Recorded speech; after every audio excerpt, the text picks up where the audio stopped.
ये इंडिया की पहाड़ी है, इसके पीछे पाकिस्तान है। वो तो वहाँ से शेलिंग होती है? वहाँ से शेलिंग होती रही, रात को मैं देखता रहा 2 बजे, तो वहाँ से बनपत की तरफ शेलिंग होती रही। फिर उसके बाद आस्ता आस्ता उस शेलिंग की रेंज हमारे सिटी की तरफ आती रही, उसके बाद पुलिस लाइन की तरफ, उसके बाद ये हमारे वार्ड नंबर 3 डुंगस की तरफ। किस तरीके से शेल इसी घर पर आकर जो है गिरा, यहाँ आकर गिरा और फिर उसके स्प्लिंटर्स पूरे। पुंछ का बहुत बड़ा लॉस हुआ है। छोटे छोटे ये शॉपकीपर थे हमारे, कोई अपनी मेहनत मजदूरी करके अपने बच्चों का जो पेट पाल रहा था, लेकिन बैठे बैठे ही हमारे घर में ये ऐसे। जो लोग चाहते हैं कि वॉर होनी चाहिए, जो चाहते हैं कि जो सीज फायर है वो नहीं होनी चाहिए, वो यहाँ पे आ जाएं प्लीज़, यहाँ पे शिफ्ट हो जाएं। बॉर्डर एरियाज वैसे भी खाली पड़े, वैसे भी 80% पुंछ खाली है, तो आप प्लीज़ यहाँ पे आ जाएं, हम वहाँ पे शिफ्ट हो जाते हैं। देन उसके बाद जो मर्जी जो चाहते हो लोग तो उनकी हो जाएगी।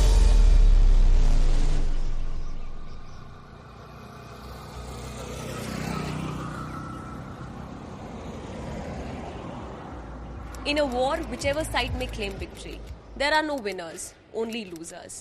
एक जंग में चाहे कोई भी पक्ष जीत का दावा करे, दोनों पक्षों की हार ही होती है। आज अगर आप जम्मू कश्मीर के पुंछ इलाके में आएंगे तो इन शब्दों का मतलब काफी साफ समझ पाएंगे। पुंछ उन इलाकों में से एक है जहां पिछले हफ्ते हुए इंडिया और पाकिस्तान के बीच के कॉन्फ्लिक्ट में सबसे ज्यादा नुकसान हुआ। काफी लोगों की जान चली गई, बहुत से घर डैमेज हुए।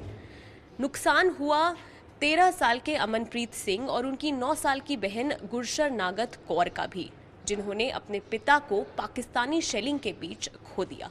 मेरे पापा सारों को मतलब मेरे घर के मेंबर्स को अंदर कह रहे थे कि काफ़ी ज़्यादा फायरिंग हो रही है, कि यहाँ कोई बॉम्ब ना पड़ जाए, दिन है तो क्या पता दिख जाए उनको। तो इतनी देर में उन्होंने सारों को अंदर किया, तो जैसे ही वो अंदर गए सारे, तो एक बॉम्ब इधर आके हमारे घर पे पड़ा और जिससे मेरे पापा को लग गई थी, उनकी डेथ हो गई। जंग होती तो काफ़ी घर डैमेज हो जाते, जो है काफ़ी सिविल्स जो है इंजर्ड हो जाते, काफ़ी जिनकी डेथ भी हो जाती है, काफ़ी मर जाते हैं। तो ये जंग रुकी, ये काफ़ी अच्छी बात है, वहाँ रुकी है। अपने पापा जैसा आर्मी में जाना चाहता हूँ।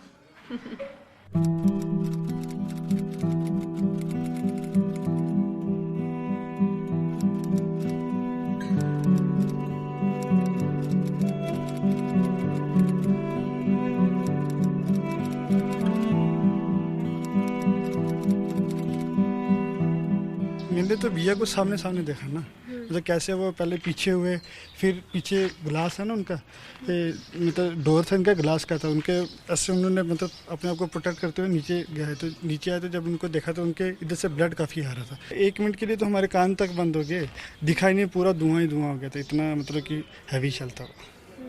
मतलब हम देख सकते हैं उधर ऐसे काफ़ी मतलब इसके स्प्लेंडर्स, ये गुरुद्वारा साहब है, इसके स्प्लेंडर्स वो गुरुद्वारे तक पड़े हैं, वो आप देख सकते हो, ये हैं वो हैं।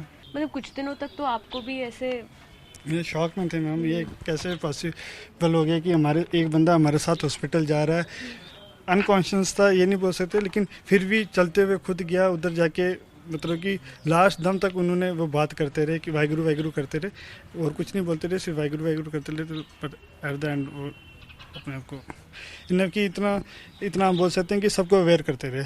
हम उधर थे ऊपर, हमें बोलते कि चलो नीचे चलो, क्या पता नेक्स्ट इधर ना ब्लास्ट हो जाए। वही बात हुई, उनके बोलने की देरी थी, विद इन सेकंड ये ब्लास्ट हो गया। जंग आके देखें यहाँ, जंग वो जो बम्बे में, दिल्ली में, पंजाब में, उधर जो बॉर्डर से दूर लोग बैठे हैं, उनको क्या पता जंग क्या होती है।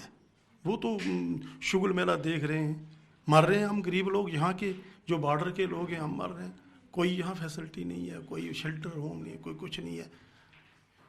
विलेजेस में इन्होंने बंकर्स वगैरह दिए, बनाए लोगों ने, लेकिन सिटी में ऐसी कोई व्यवस्था नहीं है।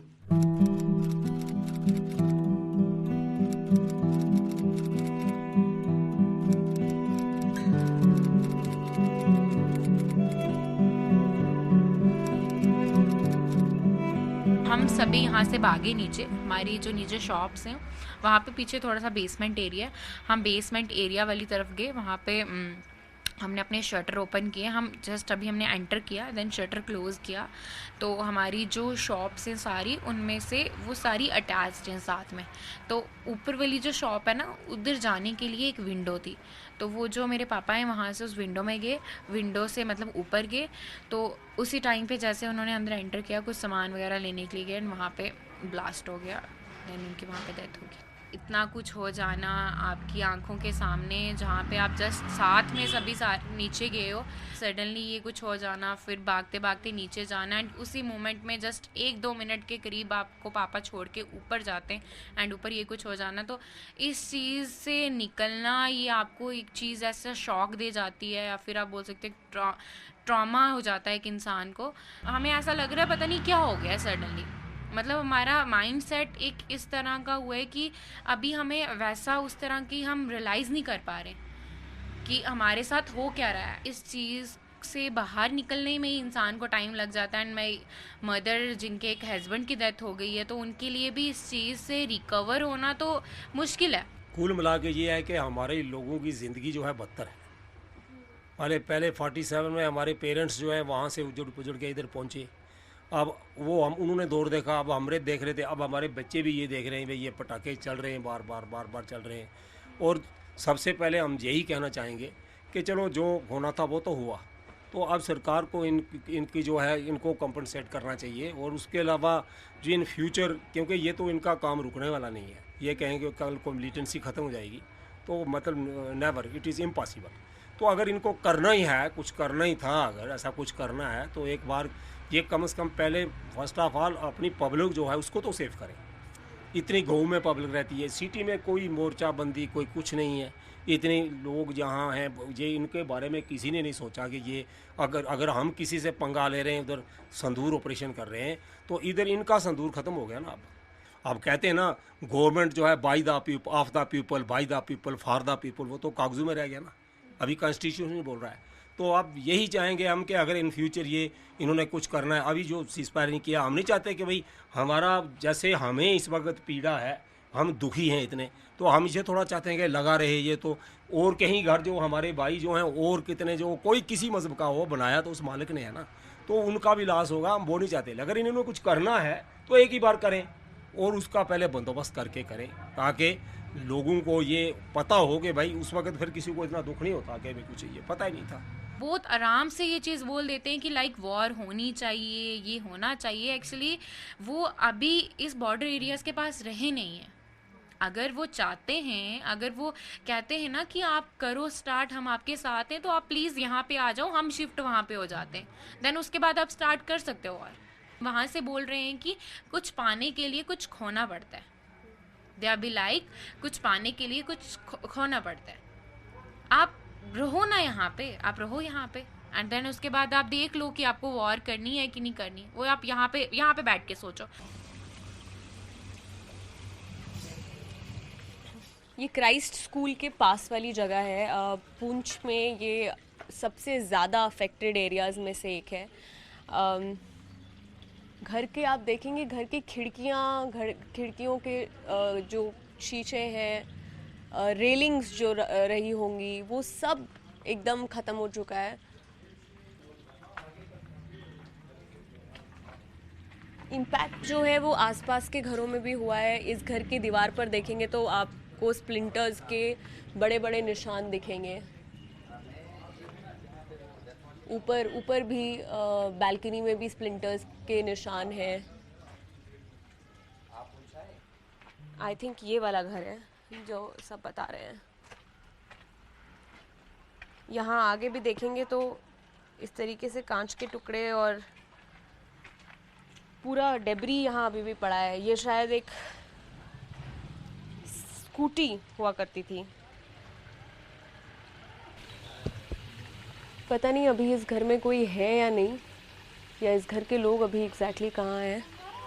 इस वक्त हम जिस घर में हैं वो क्राइस्ट स्कूल के पास वाले इलाके में एक ऐसा घर है जहां शायद सबसे ज़्यादा डैमेज इस एरिया में हुआ है। आप मेरे आसपास देख सकते हैं कि किस तरीके से शेल इसी घर पर आकर जो है गिरा और पूरा घर इस समय डिस्ट्रॉय हो चुका है। घर की एक एक अप्लायंस, ये कबर्ड्स हैं, फ्रिज है, गैस का स्टोव था, सब कुछ एकदम डिस्ट्रॉय हो चुका है। आपको दीवारों में दिखेगा इस वक्त स्प्लिंटर्स के कितने प्रोमिनेंट निशान हैं। ये जो है पहली बार मुझे लग रहा है 2025 में सिटी, हार्ट ऑफ सिटी में इतनी शेलिंग हुई। रात को 2 बजे से लेके सुबह 10 बजे तक शेलिंग होती रही और उसके बाद यहाँ से पूरा शहर खाली हो गया। सारे लोग आगे पीछे चले गए, जो कारोबारी थे, जो भी थे, कुछ जम्मू चले गए, कुछ दिल्ली की तरफ चले गए, कुछ गाँव वाली साइड चले गए। तो ये मुझे लगता है सबसे ज़्यादा शेलिंग हुई हमारे पुंछ में। बहुत ज़्यादा नुकसान हुआ लोगों का और डर, लोगों में डर है। मैं तो इधर ही हूँ, मैं तो गया ही नहीं। मेरे सामने जो बच्चे हैं मैंने उनको खुद उठाया, यहाँ गली में उनकी डेथ हो गई। वो ट्विंस थे और एक पैदा हुआ है और अकेले इस दुनिया से चले गए। बाकी नुकसान तो पुंछ में बहुत ज़्यादा हुआ है, तो इसकी भरपाई नहीं होगी। बड़ा पीछे चला गया पुंछ, कम से कम मेरे हिसाब से 25-30 साल पीछे चला गया है पुंछ। सफाई कर रहा था, कुछ सामान लेने के लिए ऊपर चढ़ा मोटार यहाँ पर इसने जब हिट किया जो फटा तो इसके जो सिलेंडर थे। मेरे घर पे सुबह 4:10 पे 2 मोटार, टोटल मेरे घर के आगे पीछे 6 मोटार पड़े हैं, 2 मेरे घर के ऊपर पड़े। 4:10 पर मोटार पड़ते हैं। 11-12 बजे तक डिस्ट्रिक्ट एडमिनिस्ट्रेशन का कोई आदमी मेरे घर पे नहीं आया। क्या जख्मी होगा, किसी को पानी की ज़रूरत है, किसी को मलहम पट्टी की ज़रूरत है, किसी को हॉस्पिटल ले जाना है, नहीं। जो अपने हमारा एक डिस्ट्रिक्ट, जो हमारा प्रदीप शर्मा एक बीजेपी के MLC है, मैं कहता हूँ वो जितना भी उसकी तारीफ़ की जाए उतनी कम है कि वो 24 घंटे हॉस्पिटल में रहा और घर घर जाकर एक बंदा बाइट, जो एक्स MLC है वो प्रदीप शर्मा, हर आदमी के घर जाकर पहुँचता रहा। वो पहला आदमी है जो मेरे घर सुबह 4:10 पर जो मोटार बजते हैं और 6 बजे वो मेरे घर पे पहुँचा है। और 2 दिन लगातार वो हॉस्पिटल, किसी को पट्टी करा रहा है, किसी के घर जा रहा है, किसी की डेड बॉडी घर पहुँचा रहा है, किसी को मलहम पट्टी पहुँचा रहा है। जिस मीडिया ने वो जो एक मौलवी था, टीचर था, वो जिस मीडिया ने उसको कहा कि ये पाकिस्तान का बहुत बड़ा मिलिटेंट था, उसको वो प्रदीप शर्मा खुद गोदी में बैठाकर तो उसको पट्टी करवा रहा था। उसकी गोदी में उसकी डेथ हुई है। उस मीडिया को भी, कोई भी चैनल है, हिंदुस्तान गवर्नमेंट को चाहिए कि एक तो उसके खिलाफ सख्त जो कार्रवाई करनी चाहिए, जो ऐसे लोगों को जो गलत जो लोगों के अंदर रिमोर फैला के और लोगों के अंदर पैनिक क्रिएट करते हैं और लोगों को आपस में लड़ाना चाहते हैं। अभी हम उन इलाकों में जा रहे हैं जो LOC के बेहद करीब है। हमने पुंछ सिटी में जो डैमेज हुआ वो देखा, लेकिन ये वो इलाके हैं जो अक्सर इंडिया और पाकिस्तान के बीच का जो क्रॉस फायर है, जो शेलिंग या फायरिंग होती है, उसके एकदम बीचों बीच रहते हैं। ये पुंछ का वो एरिया है जो पिछले 1 हफ्ते में जब इंडिया और पाकिस्तान के बीच का कॉन्फ्लिक्ट जो है वो अपनी पीक पर था, तो इस जगह पर काफ़ी हेवी फायरिंग और शेलिंग हुई। यहाँ रहने वाले काफ़ी लोग जो हैं इस जगह को छोड़कर जा चुके हैं। कुछ लोग वापस भी आए हैं, लेकिन पूरी तरीके से सब अभी वापस नहीं आए हैं। लोगों ने बताया हमें कि यहाँ पर काफ़ी फायरिंग और शेलिंग लगातार होती रहती है बीच बीच में, लेकिन जिस तरीके का मंजर उन्होंने पिछले 1 हफ्ते में देखा, ऐसा पहले नहीं देखा था काफ़ी वक्त से।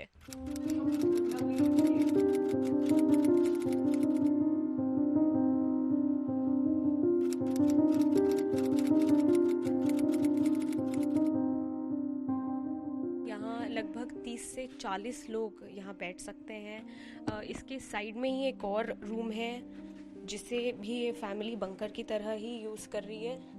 और पिछले हफ्ते जब फायरिंग और शेलिंग हो रही थी तब भी यहाँ 10 से 12 लोग पूरे हफ्ते के लिए हर रोज़ रात को मौजूद रहते थे। ये फैमिली यहीं आकर शेल्टर लेती थी।